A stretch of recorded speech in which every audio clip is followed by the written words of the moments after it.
कि घोड़े ठीक ढंग से चलाता है। जब घोड़े ठीक ढंग से चलते हैं तो रथ ठीक जगह पहुंचता है, आनंद रहता है, खड्डों से बच जाता है। अथवा रथ का जमाना था तब रथ का अभी समझो ड्राइवर का दृष्टांत, तो देह तो है गाड़ी और मन है ड्राइवर। हे राम जी, यह संसार रूपी सर्प अज्ञानियों के हृदय में दृढ़ हो गया है।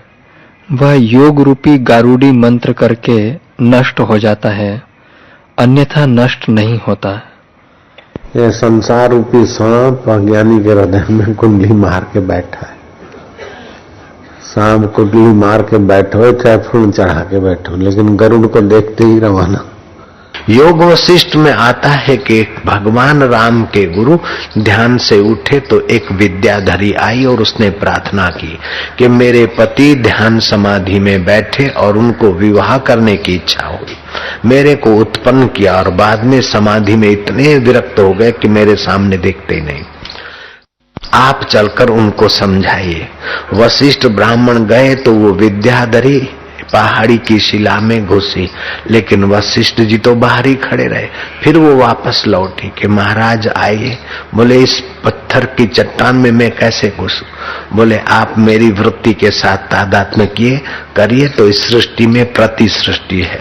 जैसे आप इस सृष्टि में रहते हो और आपके अंदर स्वप्ने की सृष्टि है और आप रहते हो, आप एक जीव दिखते हो, लेकिन आपके अंदर कई जीवाणु है। ऐसे सृष्टि में प्रति सृष्टियां है। ये जो हमको दिखती है उतनी सृष्टि नहीं, आकाश गंगा में कई सूर्य है और कई सृष्टियां हैं जो इधर का मानवी नहीं जान पाता है। वो लोग हमको देख लेते, हम उनको नहीं देख पाते। ऐसी भी सृष्टि है। वशिष्ठ बोले, हे राम जी, ऐसा कल्याण पिता माता और मित्र भी न करेंगे और तीर्थ आदि सुकृत से भी न होगा, जैसा कल्याण बारंबार विचारने से मेरा यह उपदेश करेगा। ऐसा कल्याण, ऐसा मंगल तो माता पिता भी नहीं कर सकेंगे, तीर्थ भी नहीं करेंगे, जितना कल्याण बारंबार मेरे उपदेश को विचारने से होगा, वशिष्ठ जी कहते हैं। हाँ जी। हे राम जी, जो अपना दुख दूर करना चाहे वह मेरा यह उपदेश विचारे। जो अपना दुख सदा के लिए दूर करना चाहे और परम सुख पाना चाहे वो ये मेरे विचारों को, मेरे सत्संग को विचारे। दुख सदा के लिए मिट जाएंगे जितना गहरा विचारेगा। सुनते तो हैं लेकिन मनन करे, विचार करे, टिकाए। सुना अनसुना कर ले तो फिर अड़ के खड़ा हो जाए तो कलयुग हो जाएगा। सतयुग में, अभी सात्विक वातावरण, सतयुग के वातावरण, इसी को मनन करे। बार बार सुना उससे 10 गुना मनन, मनन करे उससे 100 गुना नित्य ध्यासन, तब बैठेगा ज्ञान। संतों के वचनों का निषेध करना मुक्ति फल का नाश करने वाला और अहंता रूपी पिशाच को उपजाने वाला है।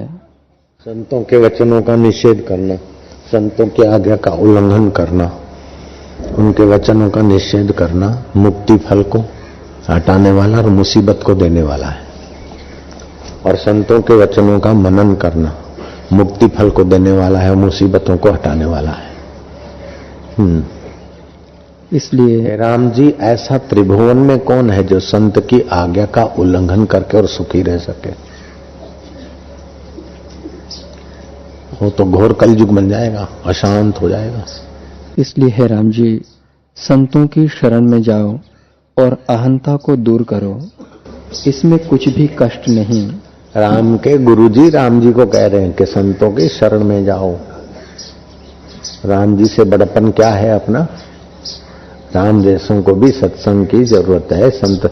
और ऐसा नहीं कि वशिष्ठ महाराज के चरणों में गए, वनवास था, वशिष्ठ जी नहीं थे तो भरद्वाज जैसे ज्ञानी महापुरुषों के चरणों में गए थे। रामचंद्र जी अगस्त आदि ऋषियों के पास गए थे। जब राम जैसे राम जी को सत्संग और संतों का सानिध्य चाहिए तो दूसरे व्यक्ति की तो बात ही क्या है। वशिष्ठ 10 दिशा घूमे। वशिष्ठ के पास वो सामर्थ्य था, लोकांतर में स्वर्ग की सभाएं भी जा सकते थे। स्वर्ग में जो चर्चा होती थी उसमें भी भाग लेते थे वशिष्ठ महाराज। चिरंजीवियों में सबसे श्रेष्ठ कौन है कि लोमस ऋषि, बोले उससे भी श्रेष्ठ कागभूषण। कई युग बीते हुए उसने देखे, लोमस से भी ज्यादा युग बिताए उन्होंने। वशिष्ठ महाराज आ गए सुमेरु पर्वत के उस स्वर्णमय आलय में। कागभूषण ने कहा कि महाराज, आपने स्वर्ग में चिरंजीवियों की चर्चा में मेरा नाम सुना, आप दर्शन देने को पधारे, आपकी क्या सेवा करूं? मेरे दीर्घ होने का कारण यह है, मैंने प्राणापान की गति को सम किया और चिरकाल अभ्यास किया, चित्तकला को जीता। तो वशिष्ठ जी ने काकभूषण का संवाद राम जी को सुनाया कि स्वर्ग में हुआ था चर्चा और मैं गया काकभूषण से पूछने को कि ऐसा तुमने पद कैसे पाया जो प्रलय हो जाए तो शरीर को छोड़कर तुम्हारी चित्तवृत्ति टिक जाए सूक्ष्म, फिर सृष्टि हो तो फिर अपना संकल्प से शरीर बना लेते। काकभूषण बोलते हैं कि 12 वक्त तो मैंने राम अवतार देखे, 16 वक्त श्री कृष्ण अवतार मैंने देखे, जो कुछ थोड़ा थोड़ा स्मरण में आता है। 3 बार वेद व्यास जी आए और महाभारत लिखा है। वाल्मीकि रामायण लिखने वाले वाल्मीकि जी भी कई बार आए। ऐसी भी सृष्टियां थी कि पुरुष के गर्भ से बालक जन्म लेता था, स्त्रियां वाणिज्य व्यापार करती थी। ऐसे भी हमने युग देखे, लेकिन सार यह है कि भली प्रकार वासनाओं को क्षय करके परमात्मा में शांत हुए बिना कोई सार नहीं। सारी त्रिलोकी का राज्य कर ले अथवा अग्नि में प्रवेश कर ले, जल में प्रवेश कर ले, इतनी शक्तियां सिद्धियां पाले, फिर भी आत्म शांति के बिना कोई सार नहीं। गमे ते मळे पण परमात्मा शांति विना बधुं नकामું છે। तो राग से राग जिसके प्रति है, वस्तु के प्रति, व्यक्ति के प्रति बांधेगा राग दीनता लाएगा, फंसाएगा। द्वेष जलन लाएगा, हिंसा करेगा। जलसी लाएगा, जो जलेगा दूसरे के प्रति द्वेष करेगा। जो समझता कि दूसरे मेरे दुख का कारण है वो जलेगा। किसी को अपना दुख का कारण नहीं मानना चाहिए। दुख सुख का कारण दूसरे को मानने से राग द्वेष होगा, और राग द्वेष से जलन होगी, बंधन होगा। वितराग भय क्रोध, जिसका राग व्यतीत हो गया तो उसका भय भी व्यतीत हो जाएगा, क्रोध भी व्यतीत हो जाएगा। मुनि मोक्ष परायण है, मननशील मुनि मोक्ष परायण हो जाता है। तो वासना का क्षय, राग मिटाकर वासना का क्षय करे, उससे जो परमात्मा शांति मिलती है, अंतरात्मा का सुख मिलता है, वह अद्भुत है। बड़े बड़े बुद्धिमानों से सलाह किया, बड़े बड़े विचारवानों से चर्चा की, सत्संग किया, कई योगी जति मुनियों से मिले, लोकांतर में यात्रा करने वाले। वशिष्ठ महाराज का अनुभव सत्य है। वासना क्षय, मनोनाश और बोध, ये 3 बातें वैदिक है।